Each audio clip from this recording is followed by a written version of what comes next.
최근 미국 국채 금리의 폭등세가 무서울 정도입니다. 채권 시장에서 국채 투매가 일어나면서 채권 금리가 발작하고 있습니다. 지난 7월 말경 10년물 국채 금리가 4%대를 거침없이 뛰어넘더니 급기야 10월 들어서 강력한 심리적 저지선이라고 할 수 있는 5%까지 위협하고 있습니다. 그러나 아직 국채 금리의 고점이 어디인지 그 끝이 보이지 않고 있습니다. 따라서 오늘 포커스 경제톡의 주제는 미국 국채금리 폭등, 은행 위기, 경기 침체 경고음입니다. 오늘 이슈 포인트는 채권 시장 발작의 주요 요인, 비관론자들의 고금리 전망, 그리고 시장 변동성과 투자 전략입니다. 자, 이제 그러면 그 상세한 이야기 속으로 들어가 보겠습니다. 안녕하세요. 포커스 경제톡의 우보 박사입니다. 여기 CNBC의 헤드라인 기사에서 보듯이 지난 10월 3일 10년물 국채 금리가 4.8%를 찍고 글로벌 금융위기 직전인 2007년 이래 16년 만에 최고치를 기록했습니다. 더군다나 30년물 금리는 4.9%를 넘어서 조만간 5%대 이상으로 치고 올라갈 기세입니다. 지난 3월 실리콘밸리 은행 파산 등 은행 위기 때 3%대 초반까지 떨어졌던 국채 금리가 6개월여 만에 폭등세로 전환된 것입니다. 마치 채권 시장의 변동성이 커지면서 채권 금리에 발작이 일어나는 것 같습니다. 그러면 미국 채권 시장에서 채권 금리가 이렇게 요동치게 된 배경이 무엇일까요? 중요한 요인 5가지를 간추려 짚어보도록 하겠습니다. 먼저 지난 9월 연준 FOMC에서 정책 금리가 동결되었잖아요. 그러나 고금리의 장기화, 즉 higher for longer를 예고한 후폭풍은 매우 거셌습니다.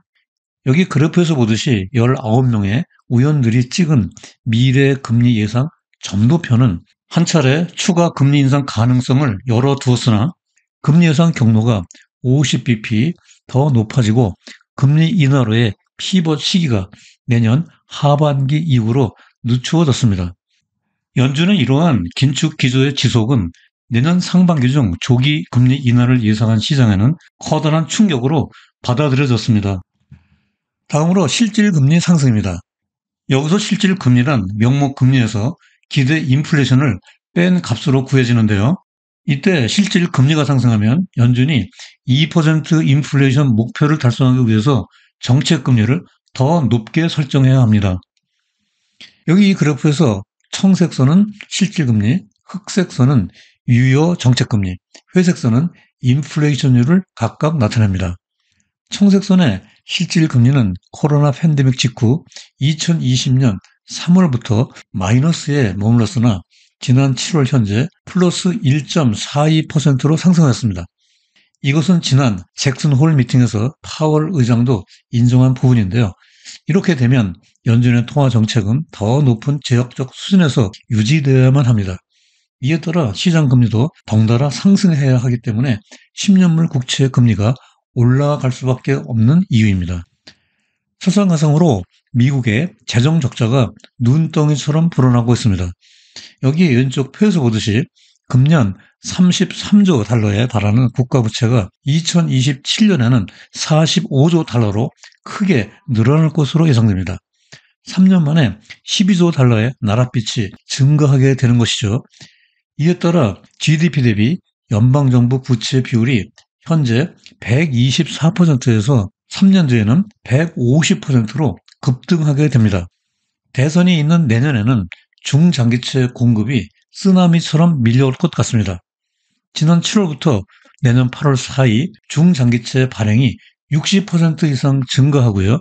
내년에 2.7조 달러의 국채 발행이 예정되어 있습니다.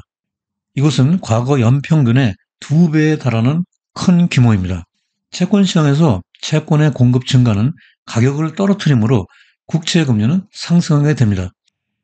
재정 적자가 불어나면서 국채에 대한 지급 이자도 가파르게 증가하고 있습니다. 다음으로 시장에서 향후 경기에 대한 낙관론이 국채 금리 상승을 부추기고 있습니다. 뱅크 오브 아메리카가 글로벌 펀드 매니저들을 대상으로 한 설문조사에 따르면 65%의 전문가들이 경기 연착륙을 기대하고 있습니다. 아예 경기 둔화가 없는 무착륙, 노 랜딩도 9%에 달하고 있습니다. 결국 4명 중 3명꼴로 경기를 낙관하고 있는 것이죠. 경기에 대한 기대가 이렇게 좋아지면 시장 금리는 상승하게 되므로 10년물 국채 금리가 올라갈 수밖에 없습니다. 그 다음 대여적 요인으로 중국이 보유하고 있는 미국 국채를 대규모로 매각하고 있습니다. 2021년 이래 무려 3천억 달러 어치나 팔아치웠습니다. 이에 따라 금년 6월 말 현재 여기 빨간색 선으로 나타나 있는 중국의 미국채 보유량이 2009년 이래 최저인 8,350억 달러로 축소되었습니다. 일본은 미국채 보유량이 1조 1천억 달러로 그나마 나은 편인데요. 그러나 2021년 이래 잔고가 급감하고 있습니다. 여기에다 일본 중앙은행의 수익률 곡선 통제, 즉 YCC 정책의 변화가 미국채 금리의 변동성을 키우고 있습니다.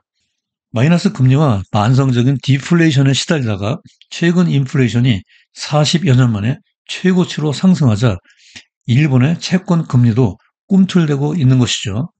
결국 일본 중앙은행은 국채 금리에 대한 통제 상한선을 1%까지 높임으로써 사실상 YCC 정책 자체의 폐기 수순에 들어갔습니다. 이에 따라 국제 금융시장에서 미국채를 팔고 일본 국채를 매입함으로써 미국채 금리는 상승 압력을 받고 있습니다. 이상해서 최근 국채 금리 상승의 5가지 주 요인을 살펴보았는데요. 비관론자들은 앞으로도 고금리 추세가 멈추지 않을 것으로 전망하고 있습니다. 먼저 CNN 보도에 따르면 월가의 황제라고 불리는 제이미 다이먼 JP 모건 회장은 최근 블룸버그와의 인터뷰에서 7% 금리를 준비하라고 경고하고 있습니다. 여기서 금리란 연준의 정책 금리를 뜻합니다. 현재 5.5%인 연방기금금리 FFR이 더 1.5%로 추가적으로 높아질 수 있다는 의미죠. 다음으로 지난 8월 초 헤지펀드 매니저인 빌 에크먼은 30년물 국채 금리가 곧 5.5%를 찍을 것이라고 예측했습니다. 처음에는 대부분 그의 말에 귀를 기울이지 않았는데요. 하지만 지금은 에크먼의 예측이 현실화되어 가고 있는 모습입니다.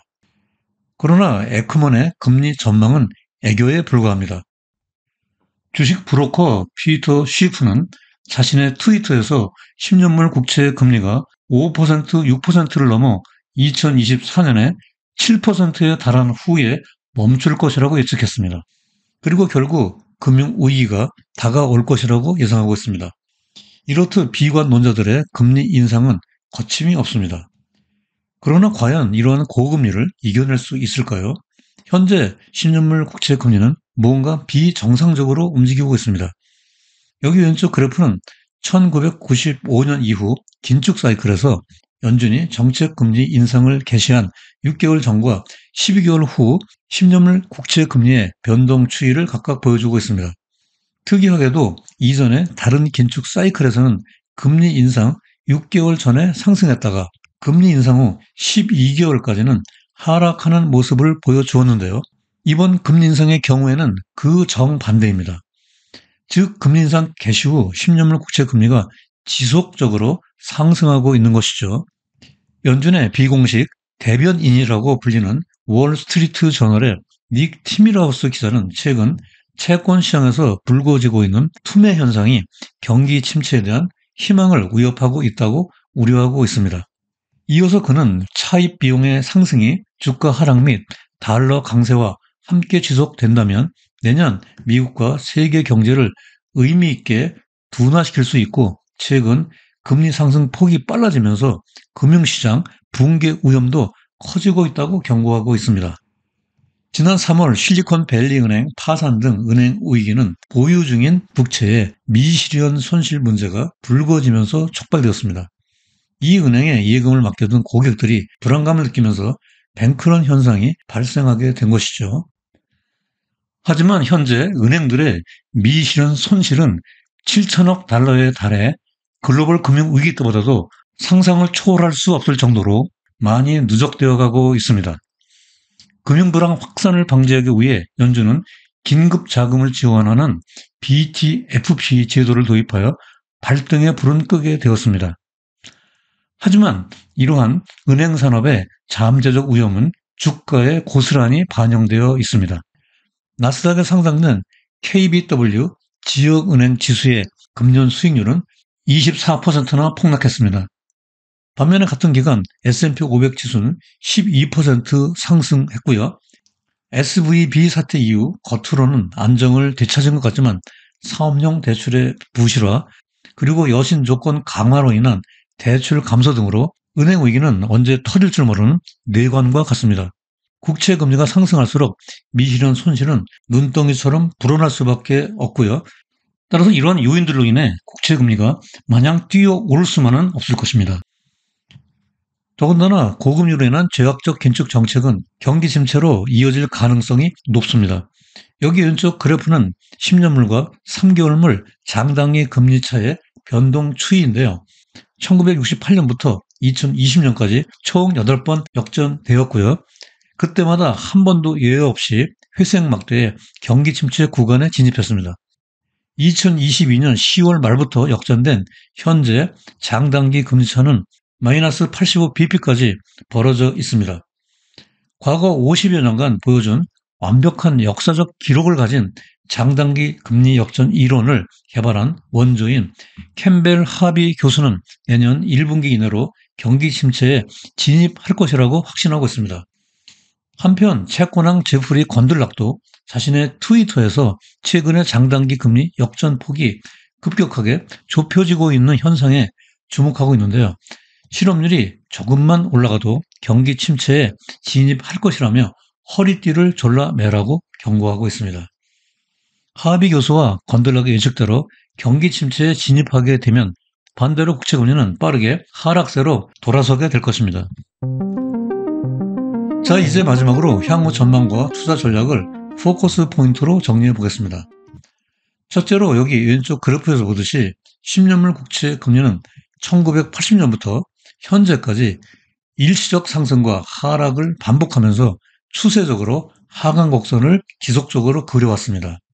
그러므로 이번에 일시적으로 5% 저항선을 돌파할 수도 있으나 40여 년의 역사적 추세를 거스르지 않는다면 오른쪽 그래프에서 보듯이 중립금리도 불변이므로 경기 침체 진입 가능성과 은행 위기에 대한 우려로 결국 하락세로 안정될 전망입니다. 둘째로 연준의 정책금리 정점 및 금리 인하로 피벗이 확인될 때까지 만기 2년 이내에 단기 채권 듀레이션이 선호되고요. 인플레이션과 경기가 조기에 둔화될 경우 3년 이상 중장기채 비중을 확대하고 하이힐드채는 경기 회복이 가시화된 이후 투자에 편입하는 것이 유리합니다. 셋째로 고금리와 채권 시장에서의 높은 변동성은 주식 투자 전망을 흐리게 하고 있습니다. 따라서 빅테크 7 종목의 과대평가된 주가 수익률 PE에 유의하고 베타 값이 작고 저평가된 종목에 주목하면서 경기 회복 후 강세장 전환 시 수익률을 극대화할 수 있도록 포트폴리오를 구성해 나가는 접근 방법이 바람직한 전략이라고 할 수 있겠습니다. 포커싱 네트워크는 매번 영상의 방송 전체 대본을 블로그 우보의 경제나무에 업로드해 드리고 있습니다. 먼저 영상을 시청하신 후 아래 블로그에 접속하면 콘텐츠의 구체적인 데이터 확인과 세부 내용에 대한 리뷰가 가능하니 자막 대신에 많이 활용해 주시기 바랍니다. 긴 추석 연휴를 마치고 새로 시작된 한 주간도 힘차게 보내시고요.